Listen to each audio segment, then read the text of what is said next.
गांव में कॉलेज नहीं था, इसी कारण पढ़ने के लिए मैं शहर आया था। यह किसी रिश्तेदार का एक कमरे का मकान था, बिना किराए का था। आसपास सब बहुत गरीब लोगों के घर थे और मैं अकेला था। सब काम मुझे खुद ही करने पड़ते थे। खाना बनाना, कपड़े धोना, घर की साफ सफाई करना। कुछ दिन बाद एक गरीब लड़की अपने छोटे भाई के साथ मेरे घर आई।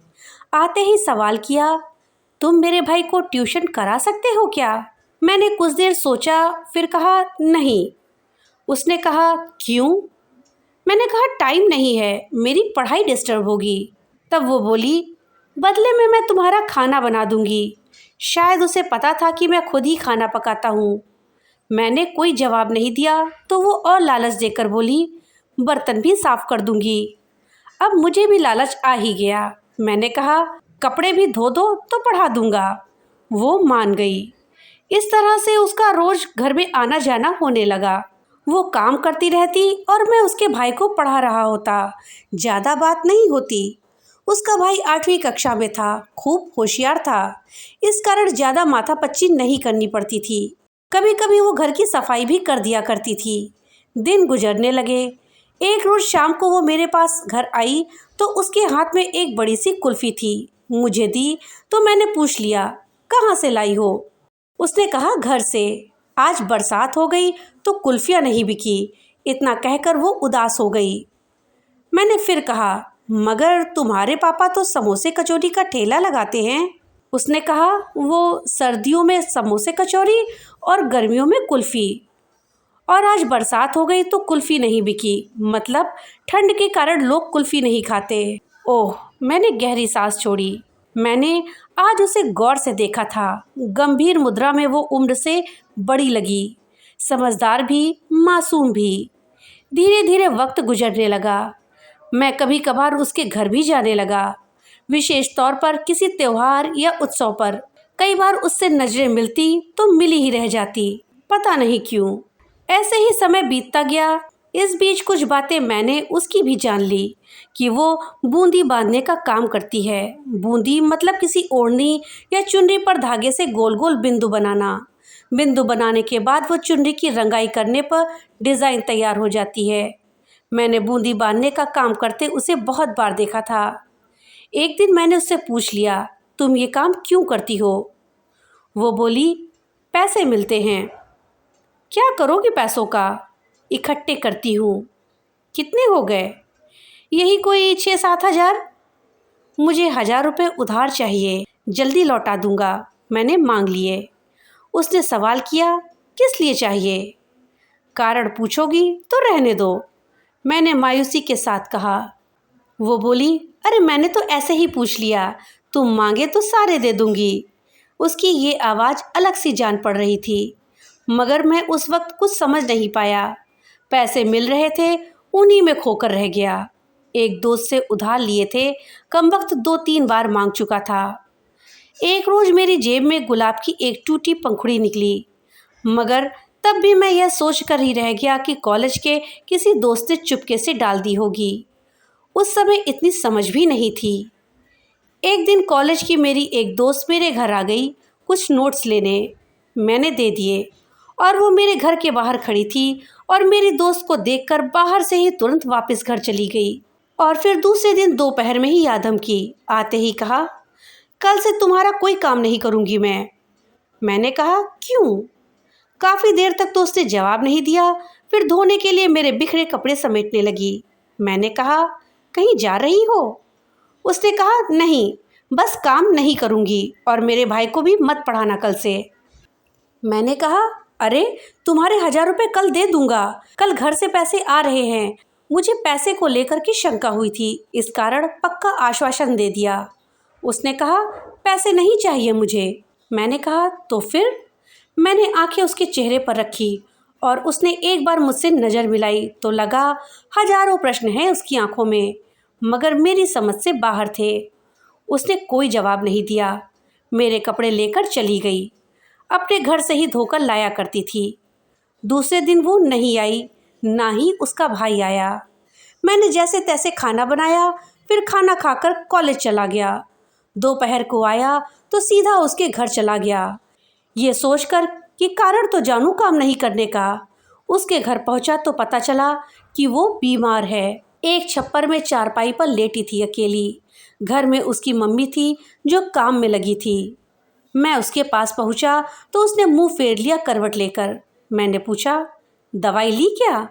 नहीं, छोटा सा जवाब दिया बिना मेरी तरफ देखे। मैंने कहा, क्यों नहीं ली? उसने कहा, मेरी मर्जी, तुम्हें क्या? मुझसे नाराज क्यों हूँ बता तो दो। तुम सब समझते हो, फिर मैं क्यों बताऊं? कुछ नहीं पता, तुम्हारी कसम, सुबह से परेशान हूँ, बता दो। नहीं बताऊंगी, जाओ यहाँ से। इस बार आवाज़ रोने की थी। मुझे जरा घबराहट सी हुई। डरते डरते उसके हाथ को छू कर देखा तो मैं उछल कर रह गया।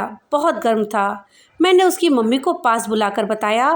फिर हम दोनों उसे हॉस्पिटल ले गए। डॉक्टर ने दवा दी और एडमिट कर लिया। कुछ जांच वगैरह होनी थी क्योंकि शहर में 1-2 डेंगू के मामले आ चुके थे। मुझे अब चिंता सी होने लगी थी। उसकी माँ घर चली गई उसके पापा को बुलाने। मैं उसके पास अकेला था। बुखार जरा कम हो गया था। वो गुमसुम सी लेटी थी, दीवार को घूर रही थी एकटक। मैंने उसके चेहरे को सहलाया तो उसकी आंखों में आंसू आ गए और मेरे भी। मैंने भरे गले से पूछा, बताओगी नहीं? उसने आंखों में आंसू लिए मुस्कुराकर कहा, अब बताने की ज़रूरत नहीं है।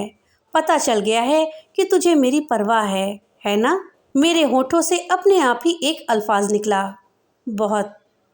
उसने कहा, बस, अब मैं मर भी जाऊं तो कोई गिला नहीं है। उसने मेरे हाथों को कस के दबाते हुए कहा। उसके इस वाक्य का कोई जवाब मेरे लबों से नहीं निकला, मगर आंखें थी जो जवाब को संभाल न सकी, बरस पड़ी। वह उठकर बैठ गई और बोली, रोता क्यों है पागल? मैंने जिस दिन पहली बार तेरे लिए रोटी बनाई थी उसी दिन से चाहती हूँ तुझे। एक तू था पागल, कुछ समझने में इतना वक्त ले गया।